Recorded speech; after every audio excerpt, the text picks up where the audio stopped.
భద్రాద్రి కొత్తగూడెం జిల్లా చర్ల మండలంలోని దట్టమైన అటవీ ప్రాంతంలో హై డ్రామా కొనసాగింది.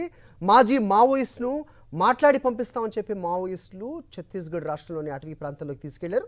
3 రోజుల తర్వాత విడుదల చేశారు.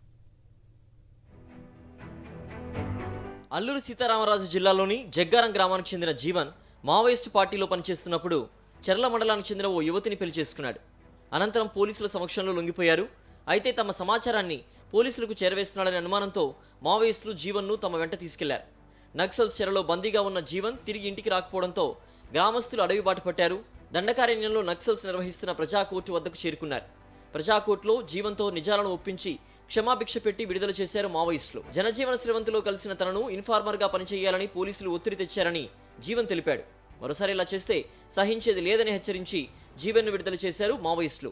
దీంతో జీవన్ కుటుంబీకులు ఊపిరి పీల్చుకున్నారు. మరోవైపు ఛత్తీస్గఢ్ సరిహద్దుల్లో నివసించే ఆదివాసీలు ఎప్పుడు ఏ ప్రమాదం జరుగుతుందోనన్న భయంతో జీవిస్తున్నారు. ఇప్పటికైనా అధికారులు జోక్యం చేసుకుని జనజీవన స్రవంతిలోకి వచ్చే వారికి రక్షణ కల్పించాలని పలువురు కోరుతున్నారు. కొత్త ప్లేస్ విజిట్ చేశారా?